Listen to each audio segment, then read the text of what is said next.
का full form क्या है? Controller and auditor general of India. Hindi में कहते हैं भारत का नियंत्रक और महालेखा परीक्षक। कॉन्स्टिट्यूशनल पोस्ट है और आप जानते हैं कि अकाउंट सर्विस में जो सबसे हाईयर पोस्ट है वो सीएजी का ही पोस्ट होता है। यानी आप ये समझ लो कि सीएजी से बड़ा जो सिविल सर्वेंट वाला जो पोस्ट होता है ना अकाउंट में खास करके, वो इसके ऊपर कोई सेवा और होती नहीं है। और रिटायरमेंट के बाद इनके रिटायरमेंट के जैसे भी 65 ईयर है, इसके बाद तो कोई जॉब ही नहीं है। अब समझिए सीएजी के बारे में। नंबर 1 पॉइंट का लिखा गया पार्ट, तो सीएजी का मेंशन कौन से पार्ट में? पार्ट 5 आर्टिकल 148 यानी भाग 5 और अनुच्छेद 148 में। इसका मतलब सीएजी कॉन्स्टिट्यूशनल पोस्ट है, अटॉर्नी जनरल और इसके साथ साथ एडवोकेट जनरल की तरह।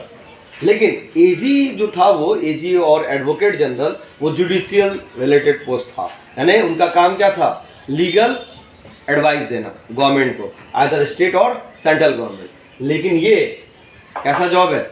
ये अकाउंट रिलेटेड जॉब है। सीएजी का काम है सेंटर और स्टेट के अकाउंट को ऑडिट करना, उसकी जांच करना। तो दोनों पोस्ट में डिफरेंस है। इसका मेंशन पार्ट 5 में और आर्टिकल 148 में।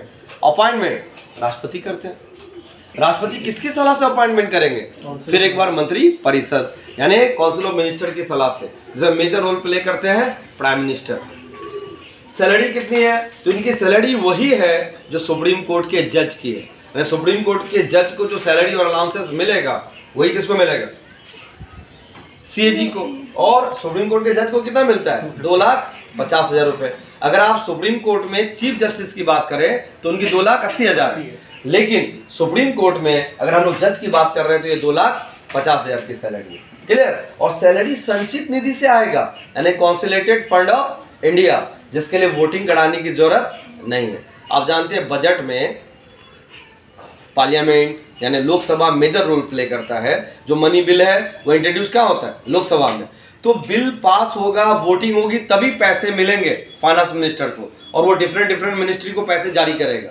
लेकिन संचित निधि पर जो भी भारित व्यय है यानी कॉन्सोलिडेटेड फंड पर जो भी खर्च है, चाहे उसमें आपकी सुप्रीम कोर्ट के जजों की सैलरी हो, प्रेसिडेंट की सैलरी हो, या आपकी सीएजी की सैलरी हो, यूपीएससी का चेयरमैन, इन सब की सैलरी हो, तो ये संचित निधि पर भारित व्यय है जिसके लिए वोटिंग कराने की जरूरत नहीं है, और ये पैसे निकालकर इनको सैलरी मिल जाएगी। आगे आइए, टर्म ऑफ ऑफिस। तो इनका कार्यकाल आइदर 6 ईयर और 65 ईयर, विच कम फर्स्ट, यानी या तो 6 साल या 65 साल। इसको एग्जाम्पल से समझिए। मान लीजिए कोई 62 साल में सीएजी बना, तो अब कितने दिन तक रहेगा वो पोस्ट में? 3 साल। केवल 3 साल। 62 + 3 कितना हो गया? 65। लेकिन कोई अगर 50 साल में बना है तब वो पूरा 6 साल इस पोस्ट को एंजॉय करेगा। तो 50 और 6 कितना हो गया? 56 साल। क्लियर हो रहा है? आगे आइए, इंडिपेंडेंस। देखिए, एक बार सीएजी बनने के बाद उसकी पद की स्वतंत्रता है, उसको ठीक उसी प्रोसेस से हटाया जाएगा जैसे कि सुप्रीम कोर्ट के जज को हटाते हैं।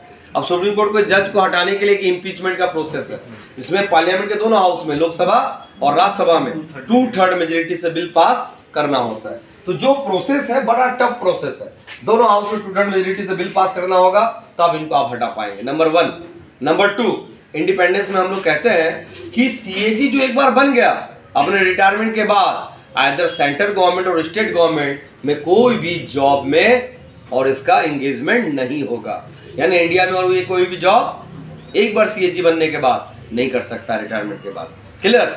नंबर 3, सैलरी कॉन्सोलिडेटेड फंड से देंगे, और सैलरी किसके बराबर? सुप्रीम कोर्ट के जज के बराबर। और एक बार सीएजी बनने के बाद इसकी सैलरी में कोई चेंजेस नहीं होगा, यानी डिसएडवांटेज वाला चेंजेस नहीं होगा। आप बढ़ा सकते हैं।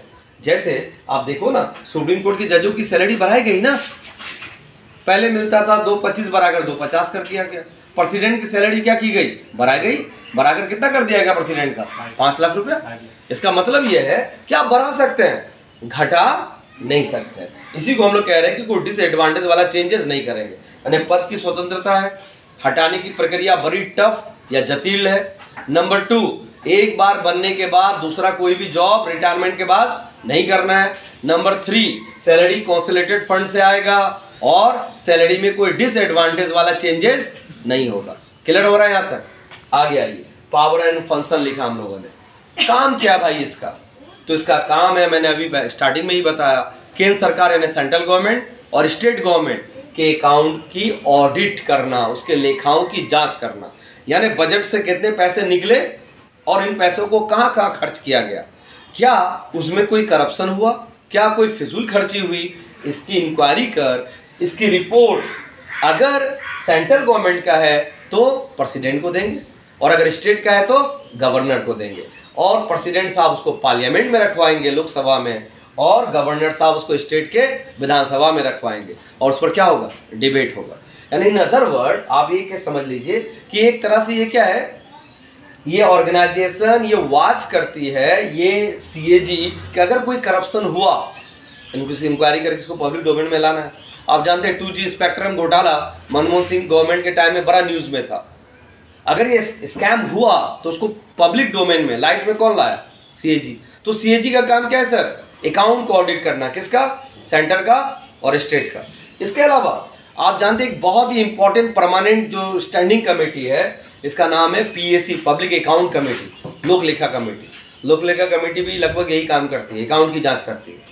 तो लोक लेखा कमेटी का गाइड बनकर जो उसके काम में हेल्प करता है वह है सीएजी। इसके अलावा अगर प्रेसिडेंट इनको और कोई इंक्वायरी का काम दे रहे हैं, अकाउंट को चेक करने का काम दे रहे हैं, या गवर्नर ने अगर दिया है तो उसको भी ये करेंगे। तो एक लाइन में आप कह सकते हैं कि सीएजी का मेजर वर्क क्या है, अकाउंट को ऑडिट करना। आगे आइए, इंडिया के फर्स्ट सीएजी कौन थे, तो ये थे वी नरहरि राव। हम लोग आजादी के बाद समझ रहे हैं 1948 में, तो first CAG V Narahari Rao. और अभी सीएजी कौन है, Girish Chandra Murmu, senior IAS officer है। जब जम्मू कश्मीर से हम लोगों ने 370 वापस लिया तो जम्मू कश्मीर के पहले एलजी बने थे गिरीश चंद्र मुर्मू, लेकिन वहाँ एलजी से इनको वापस बुलाया गया और इंडिया में एक जिम्मेवार पोस्ट दिया गया। गिरीश चंद्र मुर्मू इंडिया के प्रेसिडेंट क्या है अभी, सीएजी। पहले कौन थे, वी नरहरि राव। क्लियर हो रहा है, सीएजी कॉन्स्टिट्यूशनल पोस्ट है। एक लाइन में काम क्या करता है भाई, अकाउंट को ऑडिट करता है। इसके नीचे बड़े आप कह सकते एक अधिकारियों का बहुत बड़ा समूह काम करता है जो दिन रात इंडिया के अकाउंट को ऑडिट करने का काम करता है, और आगे इसका रिकमेंडेशन सेंटर के लिए प्रेसिडेंट साहब को और स्टेट के लिए गवर्नर साहब को दे देता है। क्लियर हो रहा है, ठीक।